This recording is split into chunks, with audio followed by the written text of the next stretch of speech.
저는 지금 하는 이야기가 여러분들이 들었을 때 어떤 분에게는 굉장히 되게 거북하다라고 느끼는 말이 될지는 모르겠어요. 근데 정말 그분들에겐 죄송한 말씀이지만 이거는 제가 크리에이터로서 그냥 눈치를 보고 그냥 생각을 하면서 말조심을 하는 게 아니라 좀 더 다른 분들에겐 욕을 먹더라도 소신 있는 발언을 좀 하고 싶은 부분이에요. 오늘 영상에서는 어떤 이야기를 좀 하고 싶냐면 그런 분들이 있어요. 그냥 연애를 하다 보면 내가 남자친구의 과거를 알게 된다거나 혹은 남자친구가 과거에 어떤 일했었던 경험들이 비교가 되면서 내가 여행을 가도 되는 게 맞는 걸까 아닐까? 그런 고민을 하게 되는 순간이 있단 말이죠. 지금 교인님도 이런 고민을 저한테 내비쳐줘요. 유신님, 제가 이번에 남자친구랑 여행을 가려고 하는데 이 남자가 알고 보니까 전 여자친구랑 여행지에 10번 이상을 이미 갔다 왔었대요. 근데 그 똑같은 여행지를 제가 가게 되는데 그 여행을 가게 되면 전 여친이랑 저랑 비교되는 거 아닐까요? 물론 이런 걱정할 수는 있다고 이해는 해요. 근데 걱정을 하면 뭐 어쩔 건데 걱정을 한다고 해서 그게 답이 나와요? 제가 왜 이런 말씀을 좀 예민하게 드리냐면 지금 본인이 본인의 소중한 사랑을 지키려고 하는 그 노력을 얼만큼 하고 있냐는 거예요. 딱 여러분들이 인생에서 그 주체성이라는 것들을 갖지 못하는 뭐 20살, 19살 혹은 18살 되게 나약한 생각을 할 때를 한번 좀 돌이켜보자고요. 저는 뭘 해야 될지도 모르겠고 제가 어떻게 살아야 되는지도 모르겠어요. 저는 어떤 일을 해야 될까요? 그냥 남들이 나한테 직업을 그냥 딱 정해줬으면 좋겠고 너는 그냥 이렇게 살면 돼 라고 말을 해주는 사람이 있었으면 좋겠어요. 물론 그러면 편하긴 하겠죠. 근데 적어도 그게 내 삶에 대해서 나라는 사람을 책임지는 올바른 자세는 전 아니라고 생각을 하거든요. 적어도 우리가 성숙한 사람이 된다는 거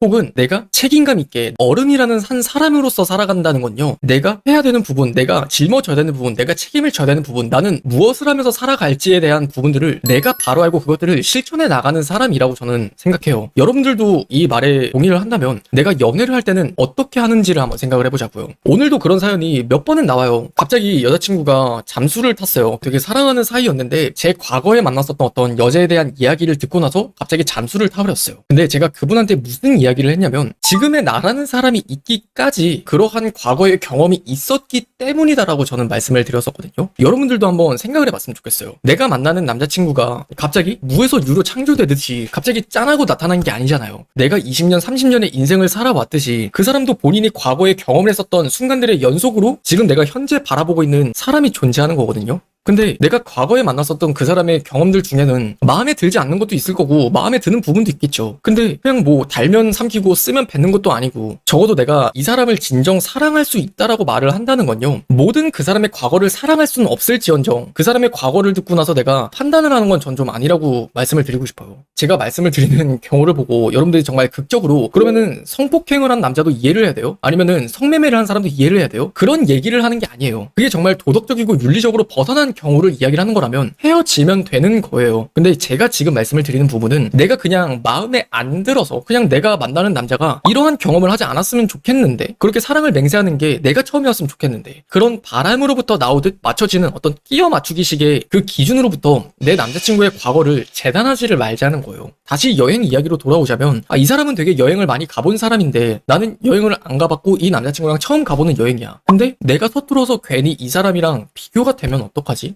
연애의 경험이 결국 그 성숙함의 정도를 결정짓는 건 아니에요. 우리 세상의 현실을 돌이켜봐도 나이값 못하는 사람들이 얼마나 많아요. 그냥 그거는 여러분들이 스스로가 가진 어떤 미성숙한 불안이라고 생각해요. 여행 많이 가봤으면 어때요? 그냥 내가 좀 더 이 사람 사랑하는 만큼 그 사랑을 지킬 줄 알았으면 좋겠어요. 지금 남자친구랑 되게 여행 가고 싶잖아요. 좋은 추억 많이 쌓고 싶잖아요. 그럼 내가 해야 될 건 걱정을 하고 앉아있는 게 아니라 내가 이 사람을 어떻게 지켜낼 수 있을까? 어떻게 이 사람과 더 좋은 추억을 낼 수 있을까? 그것들을 생각해야지 걱정을 하면 뭐가 나오냐는 거예요. 한 사람을 사랑한다는 것들을 잘 생각을 해보면 그 사람의 모든 것들을 사랑한다는 게 아니라 그냥 그럼에도 불구하고 이 사람을 사랑하겠다라는 것들의 입장이거든요. 여러분들은 어떤 식으로 내 남자친구를 사랑하는지를 한번 잘 생각해봐요. 이 남자친구는 그냥 돈이 많아서, 이 남자친구는 나한테 잘해주니까, 이 남자친구는 자상하니까, 이 남자친구는 나를 사랑하니까 그냥 뭐뭐 때문에 이 사람을 사랑하고 이 사람을 좋아하는 거라면 그게 현명하게 사랑하는 건 아니라고 생각을 해요. 왜냐면 이유나 수식어가 붙는다는 건요. 그러한 수식어나 이유가 없으면 그 사람을 만날 이유가 없다는 거 아니에요? 나는 그런 식으로 연애를 하진 않았는지를 생각을 해보자는 거예요.